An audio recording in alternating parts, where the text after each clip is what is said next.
está bagunçada, a gente não posta. A gente posta a mesa arrumada. Por quê? Porque nós, seres humanos, nós temos um negócio chamado ego, orgulho, sabe? Que atrapalha muito a gente. Mas ele não, ele se despiu da sua glória. E, como João diz aqui, ele se fez carne. E ele habitou entre nós. Eu gosto muito desse termo. Na verdade, eu aprendi isso lá na faculdade. E nunca mais eu esqueci, nunca mais saiu do meu coração. E esses dias, isso ficou no meu coração. Tabernaculou-se, tabernaculou-se, tabernaculou-se, tabernaculou-se. E eu sei que essa voz é a voz do Espírito Santo. Foi a voz do Espírito Santo que me fez lembrar de 25 anos atrás, quando eu vi pela primeira vez o bispo Átila Brandão, que era o meu reitor e foi também o meu professor. E pela primeira vez eu vi esse termo, quando ele dizia, é um termo grego, que vem do grego koiné, tabernaculou-se, é o mesmo que armar tenda. Isso é meio curioso. O que tem a ver armar tenda com o nascimento de Cristo, com o tabernacular? É que do grego, o koiné, o grego do tempo de Jesus, o tabernacular era armar um tabernáculo, uma tenda. E essa tenda, eu já trago você para dentro da pregação para você entender aonde eu quero chegar. Essa tenda, quem está comigo? Me remete ao deserto. E o deserto é a escola do povo de Deus, a escola dos israelitas e a escola também da igreja. É no deserto que a gente ora mais. É no deserto que a gente chora e é quebrantado. É no deserto que a gente passa por solidão, que a gente pensa que estamos sós, mas de repente o Senhor levanta alguém, como levantou Moisés para dizer, eu estou com você, eu não abandono você, eu não desisto de você. É no deserto que na sede ele vem e se transforma em fonte de água para nós. É no deserto também que ele vem e, embora as picadas de serpentes venenosas, ele vem e nos cura e diz, eu sou o Yahvé Rafá, o Senhor que te cura. É no deserto que ele se manifesta em nossa vida, através de uma coluna de fogo, para nos iluminar, para nos direcionar e para se transformar na sua palavra, que é lâmpada para os nossos pés e luz para o nosso caminho. É no deserto que ele não nos deixa só, para não morrermos de frio. Frio muitas vezes dá frieza espiritual, que todos nós muitas vezes enfrentamos. É no deserto que ele diz para a gente, eu estou com você para o que der e vier. É no deserto que ele abre o mar para nós, em meio a uma impossibilidade, e diz assim, filho, pode atravessar, avante, porque eu estou adiante de você e vou abrir para você.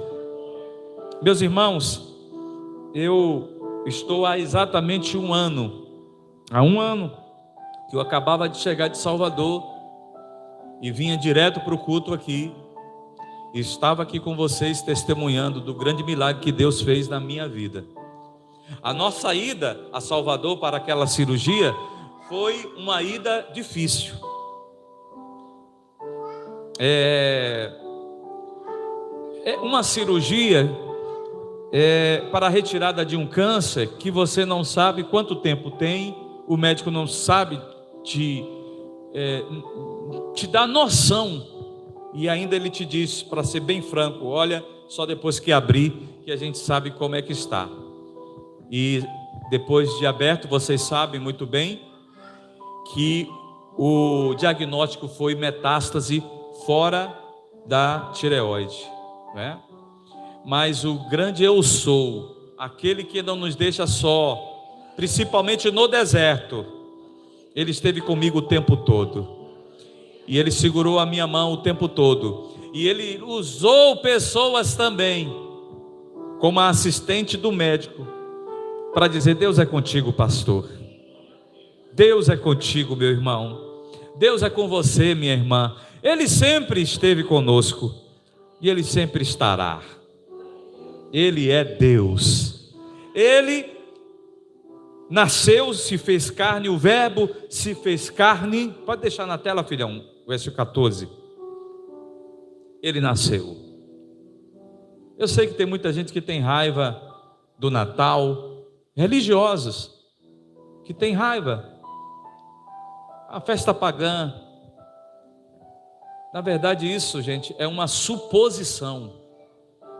Na verdade isso é uma interpretação. Não se tem certeza.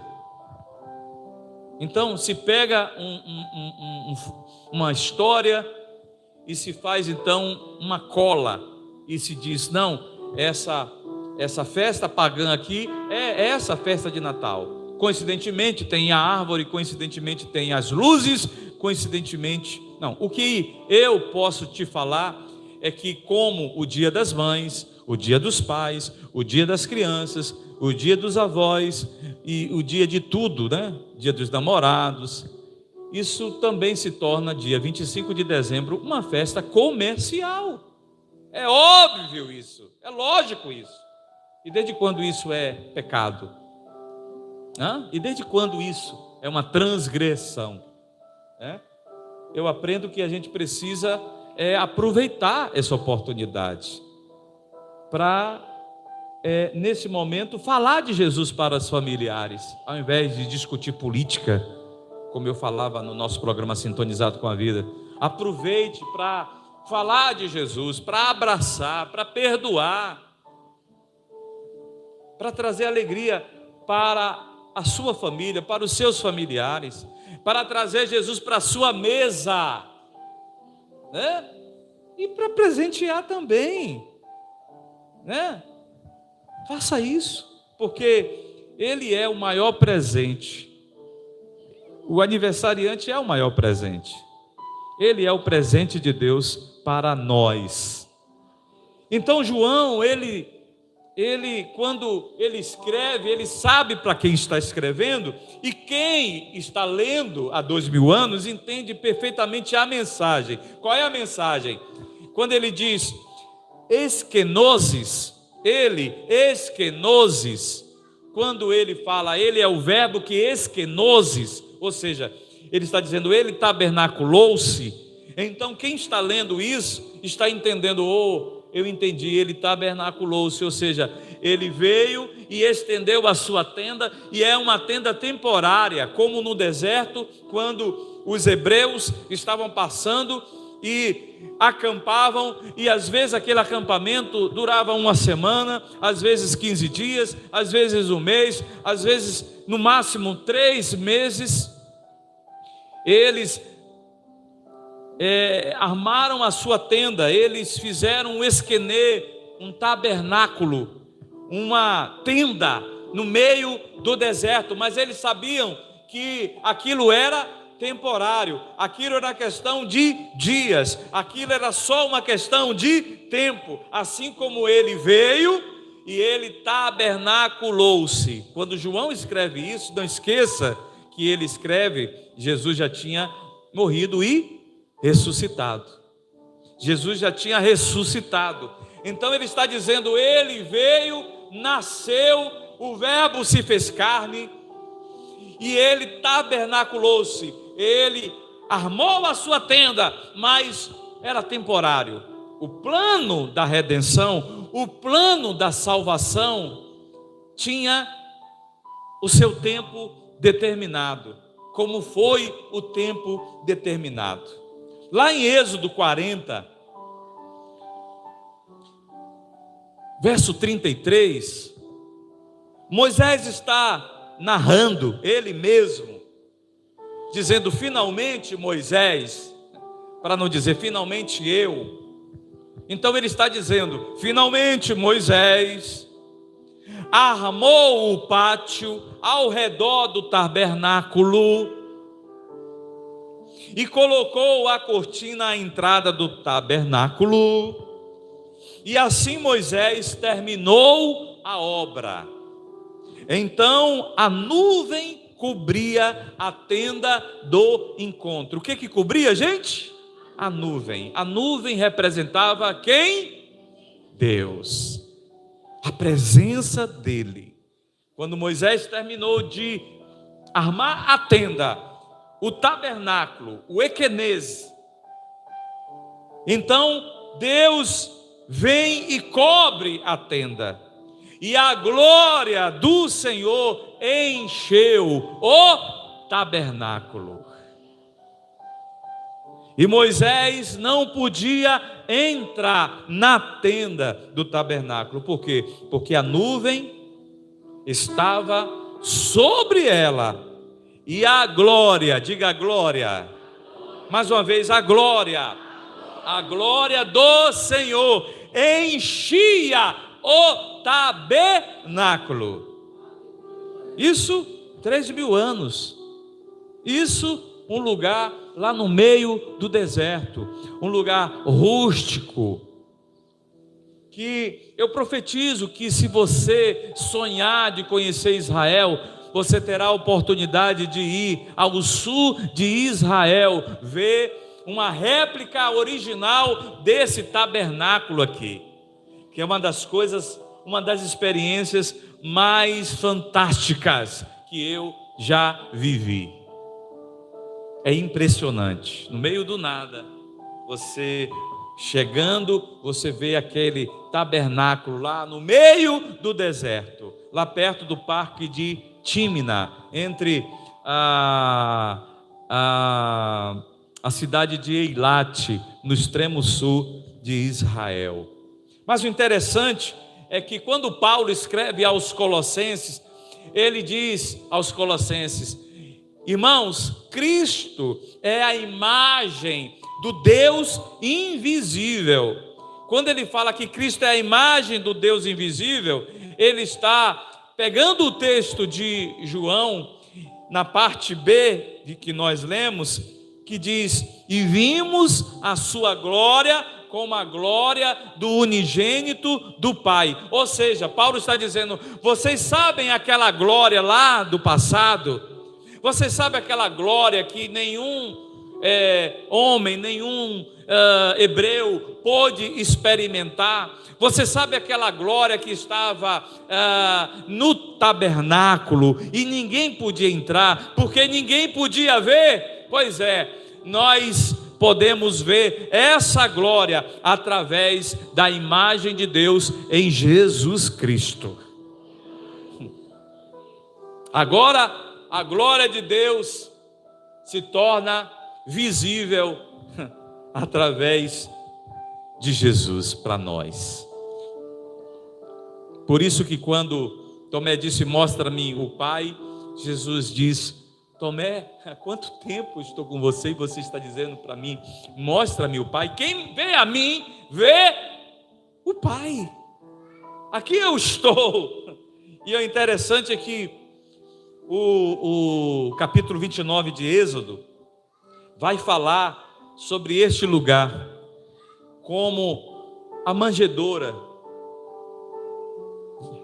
Êxodo 29, 42 vai dizer que este lugar da glória de Deus nos remete também à manjedoura, ao estábulo, a um lugar rústico, a um lugar simples, a um lugar onde ninguém dá nada.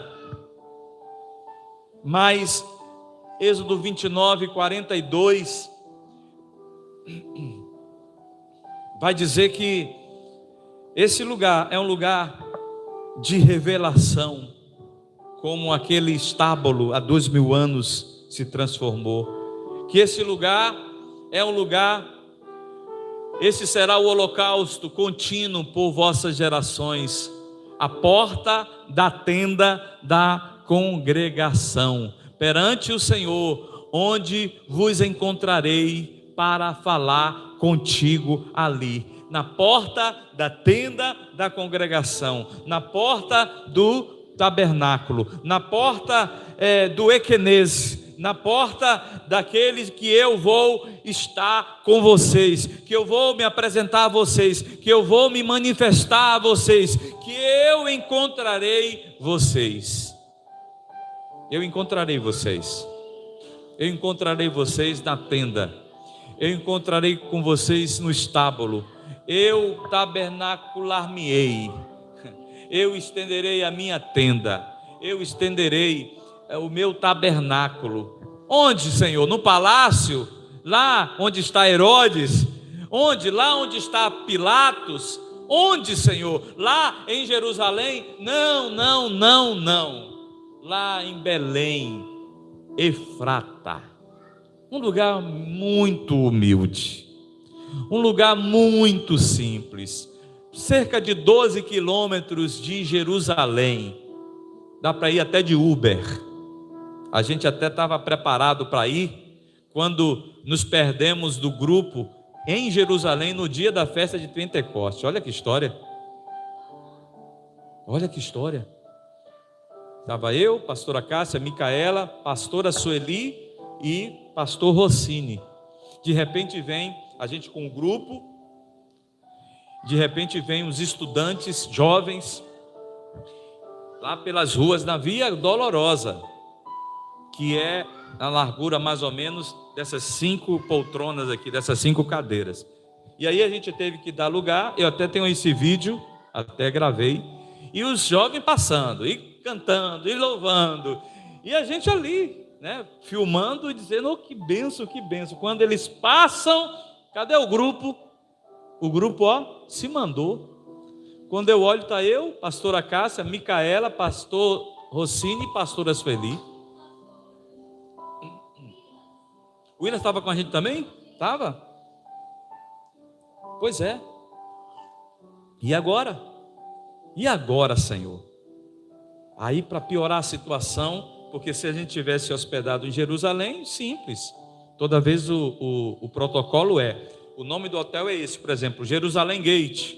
Pega o táxi, vai para o hotel, tranquilo, né? Jerusalém Gold, Ramada, pega o táxi, ó, Hotel Ramada, ou Ramadã, né? Ou Leonardo, né? Pega táxi e vai. Mas não, nós estávamos hospedados em Belém.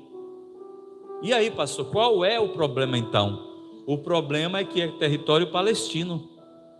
O problema é que se a gente não encontra o grupo, a gente ia ter que pegar um táxi para ficar na fronteira, porque é uma fronteira de Israel para Belém. Ia ter que ficar ali esperando o ônibus até que chegasse e explicar, né, que nós fazíamos parte do grupo, né, e a gente tinha que andar sempre com o passaporte. Não pode perder o passaporte, não pode deixar o passaporte nem no ônibus, tem que andar com o passaporte. E aí, meu irmão, na hora eu não pude passar nervosismo, pastora Sueli, idosa, e ela ali ficou nervosa. E agora, reverendo, e agora?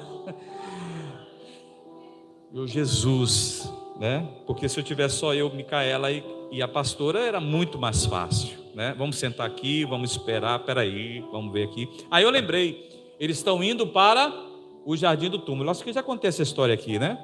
Aí eu lembrei, Jardim do Túmulo é o portão dos leões, né? Ou seja, o gate Leon, né? E aí tem que arranhar no inglês, né, professora? É isso mesmo? Gate Leon Gate, Lion Gate, que tá escrito Leon, né? Aí Leon Gate, né? E agora, como achar esse portão, minha gente, né? Eu me lembrei disso. E aí achamos o portão. Mas e agora para chegar ao Jardim do Túmulo, né? Que eu esqueci o caminho. Como é que faz agora, né? Encontramos um brasileiro. Eu digo, opa, me dá aí a informação, onde é que fica o Jardim do Túmulo? Não sei. Como assim? Não é possível, né? Primeiro ele disse que não sabia, né? Aí eu disse assim, então dá uma olhada aqui. Aí abriu o celular para mostrar para ele, né? Aí ele falou assim, não posso olhar não, porque hoje é sábado. Ó a história em Jerusalém. Eu disse, Jeová, e agora, né? Aí tinha várias direções, né? Eu disse assim, vamos fazer o seguinte, vamos atravessar essa rua aqui, do outro lado a gente vê se clareia, que era por ali, né? A ideia era essa. Quando nós atravessamos a rua, ficamos do outro lado, a gente viu, o grupo estava logo à frente. Eu digo, ô Senhor, Deus é bom demais. Mas íamos passar por essa situação. Ou seja, falando tudo isso para dizer para você que até hoje Belém é um lugar muito precário. Muito precário. Até hoje. Passamos algumas experiências ali em Belém, ou seja, 2000 anos depois. O Salvador escolheu, gente, ele escolheu, ele planejou, ele projetou. Por quê, pastor? Ele não cumpriu as profecias? Sim, mas ele mesmo profetizou dele mesmo. Quando Miqueias fala lá no capítulo 5, verso 2, sobre Belém e Efrata, já é uma profecia 1500 anos antes do seu nascimento, mas ele mesmo poderia profetizar, e nasceu em Jerusalém, mas não, ele profetiza em Belém. E de tu, Belém, Efrata, ninguém dá nada. Seria hoje o que, gente, aqui no extremo sul? Gambiarra? Pois é, né? Pindorama, Veracruz, lugares assim, sabe? Que a gente muitas vezes subestima. E de lá de Belém, ele escolhe tabernacular-se, ele escolhe estender a sua tenda, mesmo que provisória, mesmo que por 33 anos, ele escolhe aquele estábulo, ele escolhe aquele lugar fedido, sem higiene, sem éter, sem álcool, sem gases, sem nada esterilizado, sem nenhum recurso, sem lençóis limpos. Algumas traduções falam que eram trapos. Algumas traduções falam que Jesus foi envolto a panos rasgados. E eu imagino que assim o era mesmo, dessa forma. Ele escolheu, o Verbo se fez carne, diz João, e habitou entre nós. E ele tabernaculou-se. Aleluia. Cheio de graça. Cheio de graça. Que graça é essa, gente? Que nós não merecemos o favor. Cheio de graça, que graça é essa? O privilégio que nós não merecemos, a honra que nós não merecemos, ele veio, não com um pouquinho de graça, mas cheio, repleto de graça. Vamos falar um pouquinho dessa graça? Essa graça que é a causa de estarmos aqui nessa noite. Essa graça que é a causa de termos nascido em uma família, favor que nós não merecemos. Essa graça, meu irmão, que é o nosso passaporte para o céu, aleluia! Privilégio. Tem algo maior do que isso aqui? Ele veio cheio dessa graça. Foi ele que trouxe, não foi Moisés. Embora sou fã, não foi Abraão. Sou mais fã ainda. Não foi Davi. Gosto demais, amo demais, mas não foi Davi. Não foi Arão. Não foi Daniel. Não foi José. Não foi Jacó, Isaac. Esses foram muito importantes e tantos outros, mas foi Yeshua HaMashiach, Foi ele, o Messias, Jesus de Nazaré, que tabernaculou, se fez carne, nasceu.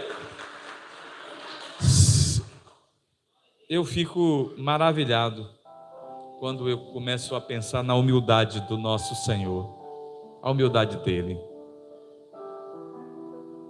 Meu Deus, tem homens aí que não aguentam ir no banheiro, o próprio odor. Tem homens mortais que não aguentam o próprio odor e se acham, meu Deus do céu.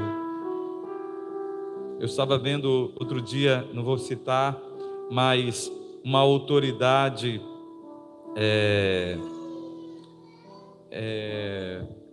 de um país que estava cumprimentando alguém, não estendeu a mão. E em alguns momentos mostra que essa acepção, sabe? Essa separação. E o nosso Senhor, Ele veio, nasceu de mulher, cheio de graça. Eu fico imaginando Maria, sabe? Que privilégio, Maria. Eu fico imaginando José. Que privilégio ter visto o Salvador recém-nascido. Claro que para eles, mesmo sabendo da promessa, né? Para eles era difícil enxergar como o Salvador do mundo vai nascer num lugar como esse, fedido. Como o Salvador do mundo. E eles sabiam que a poucos quilômetros dali tinha lugares muito luxuosos que combinava até com o nascimento do Filho de Deus, o Salvador do mundo. Jerusalém tinha lugares assim, gente rica, conforto, o melhor linho, sabe? Um lugar apropriado, iluminado, cheiroso, higiênico, limpo. Mas não foi naquele lugar. De uma menina, provavelmente seus 14, 15 anos, sem experiência alguma, mas cheia de Deus. Que enquanto estava com aquele menino, com aquele embrião ali no seu ventre, estava à mercê de qualquer coisa, inclusive de ser excluída da sinagoga, de ser apedrejada, morta de forma atroz. Imagina, discriminada, xingada, né? Onde você arranjou essa barriga, menina? Se não foi com José, que já seria errado, porque vocês não casaram ainda, foi pior ainda, foi traindo o seu noivo. Interessante é que muitas vezes acontece com a gente também. Deus, porque foi permissão dele, aliás, mais do que permissão, foi projeto dele, foi vontade dele, foi ele que fez, foi plano dele, foi obra dele. Muitas vezes ele tem esses caminhos também para nós. Não são caminhos errados, mas aos olhos humanos nós criticamos muita coisa que nós não sabemos, gente. Não sei, nessa nossa escola, sabe, religiosa, nós criticamos, nós menosprezamos, nós discriminamos muita coisa. Imagina, Maria carregava uma promessa que ela sabia, mas aos olhos das pessoas era um problema, era uma dificuldade. Mas o interessante é que esse Jesus que tabernaculou-se por amor, ele desde a sua criação, desde a criação, desde Gênesis capítulo 1, que ele começa na história conosco, né? Criando o homem. Ele diz: façamos o homem à nossa imagem e semelhança. Ele termina lá em Apocalipse 21:3. E lá em Apocalipse 21:3, João, o mesmo, agora idoso, na ilha de Patmos, exilado pela causa, ele diz: eu ouvi uma grande voz. Não era uma pequena voz, era uma grande voz. E essa voz vinha do trono. E essa voz dizia algo. Olha o que essa voz dizia: eis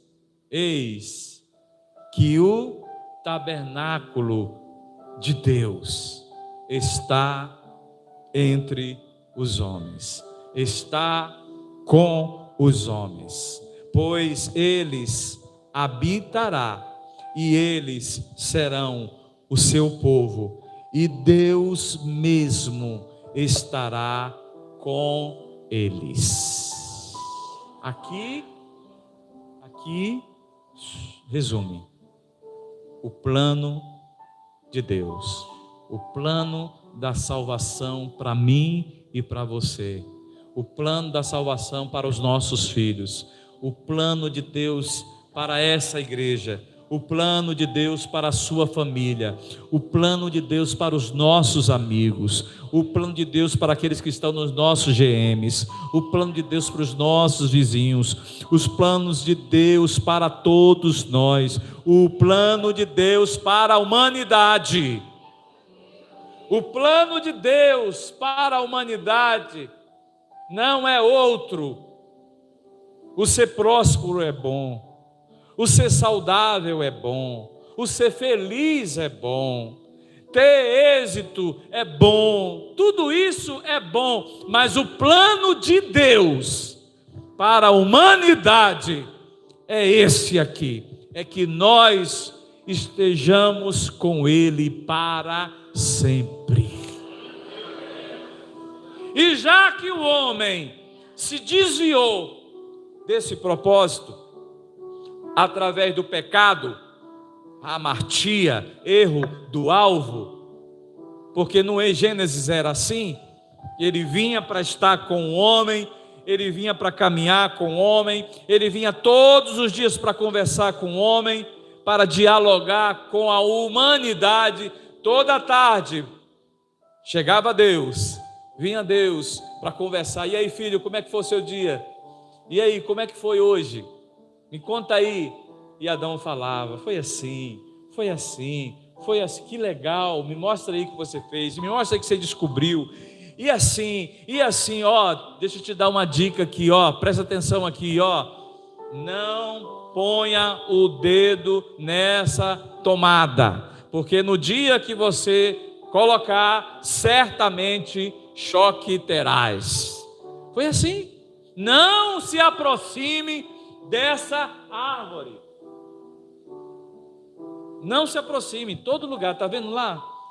Todo lá. Mas dessa árvore aqui não. Por quê? Porque no dia que você se aproximar, a nossa relação está comprometida. Você vai morrer. Certamente morrerás. Acredite em mim. A nossa relação, filho, é uma relação baseada em confiança, em obediência. Se a obediência não tem como caminhar junto, sem confiança, não tem como. Então não se aproxima do pecado, não se aproxime da desobediência, não se aproxime do erro, não se afaste da palavra, não dê ouvidos à serpente, não dê ouvidos a ninguém que não seja a minha voz. E até que um dia ele deu ouvidos a amartia, erro do alvo, medo, vergonha, dúvida. Olhou para a mulher e sentiu vergonha. Medo, se escondeu. Procuraram lá folhas de figo, se cobriram, se escondeu. Medo de Deus. E Deus vem à sua procura e diz: onde você está, Adão? Onde você está?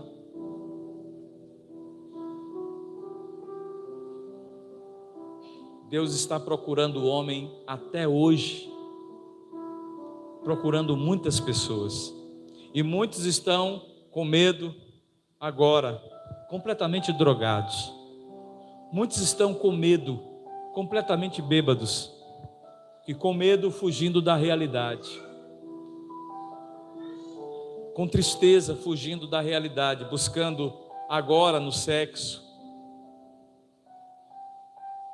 buscando em prazeres, buscando no dinheiro, no poder, buscando e cada vez mais se afastando de Deus. Então ele traça um plano lá da criação e diz: eu vou me tabernacular, eu vou estender a minha tenda, eu vou vir, vou habitar entre vocês por um tempo, mas vou, para que vocês vejam a minha glória, para que vocês experimentem a minha glória. E ele então veio por amor, se fez carne, habitou entre nós, tabernaculou-se, cheio de graça, cheio de verdade. E João diz: e vimos, onde eu comecei eu termino, e vimos a sua glória, e vimos a sua glória. O que Moisés não pôde ver lá no deserto, nós vimos a sua glória. O que os hebreus não podem ver lá no deserto, nós vimos a sua glória, como a glória do unigênito do Pai. Ô meu querido, se você nessa noite tem vacilado, eu quero concluir com esse convite aqui para você. Jesus é o Deus Filho, a segunda pessoa da Trindade, que veio a este mundo, fez morada entre os homens e prometeu fazer morada por meio do Espírito Santo. Ele nos fez essa promessa. Para quem se arrepender dos seus pecados, para quem o receber como Salvador, ele vai tabernacular-se, mas não agora mais por fora, mas ele vai agora habitar por dentro. Ele quer morar em você, ele quer morar em nós, e não apenas mais temporariamente, não apenas mais por um tempo apenas. Entenda isso. Ele quer para sempre. Ele quer um compromisso para sempre. Ele não quer um relacionamento de 6 meses, de 1 ano, onde se enjoa. Não, ele quer para sempre, para que se cumpra Apocalipse 21:3. Pode deixar na tela aí para a gente ficar pensando nesse texto, que eles serão o seu povo, e Deus mesmo, Ele em pessoa, meu Deus, estará com eles para sempre, para sempre. Vamos celebrar Ele, vamos engrandecer o seu nome. É Natal. Curve a sua cabeça. Quem sabe eu estou pregando para alguém nessa noite que chegou a este lugar meio sem sentido a sua vida, né? Sem propósito. O propósito da tua vida, para a tua vida fazer sentido, você precisa deixar Cristo viver em você. Era isso que Paulo falava sempre. Para mim, o viver é Cristo e o morrer é lucro. Oh Deus, muito obrigado porque o Senhor escolheu nascer. Muito obrigado porque o Senhor nos amou tanto que se submeteu. Meu Deus, que privilégio, que honra, que presente que o Senhor nos deu. Oh meu Pai, aquela noite em que o céu visitou a terra, os anjos celebraram, os pastores vibraram, e o Senhor tabernaculou-se, escolhendo uma forma tão simples, tão simplória, mas que mudaria nossas vidas para sempre, que mudaria a humanidade para sempre. Meu Deus, e aqui estamos nós, 2000 anos depois, meu Pai, neste lugar também simples, para celebrar e agradecer ao Senhor, porque o Senhor tabernaculou-se. Ah, meu Deus, porque o Senhor habitou entre nós. Muito obrigado, Pai. Muito obrigado, Paizinho, pelo presente, porque nesse Natal podemos celebrar o nosso Salvador. Muito obrigado porque o Senhor usou o imperador César Augusto, o Senhor usou o imperador romano que tanto oprimia Israel para declarar o decreto do recenseamento, que fez com que José fosse a Belém para se cumprir as profecias. Muito obrigado porque tu és um Deus que pode todas as coisas. O Senhor usa quem o Senhor quer, da forma que o Senhor quer, para os teus propósitos, e eu te louvo por isso. E nessa noite o Senhor usou esse culto para mais uma vez nos falar aos nossos corações. Meu Deus, muito obrigado porque o Senhor usa situações para cumprir os teus propósitos. Ache em nós nessa noite lugares disponíveis para o Senhor ocupar, que não sejamos como hospedagens cheias como naquele dia em Belém, mas que estejamos disponíveis para o Senhor nascer e ficar e tabernacular-se dentro de nós através do teu Santo Espírito. Muito obrigado, Senhor. Te louvamos e te agradecemos. Amém. Você pode aplaudir a palavra de Deus nessa noite. Que Deus, hein, que nós temos, hein? Que Deus é esse? Esse é que é Deus. Esse é que é Deus. Eu louvo a Deus, eu louvo ao Senhor por essa noite tão especial, simples, especial, mas que atraímos a sua presença neste lugar. Nunca esqueça, ele tabernaculou-se por amor. Agora a gente vai fazer algo também por amor.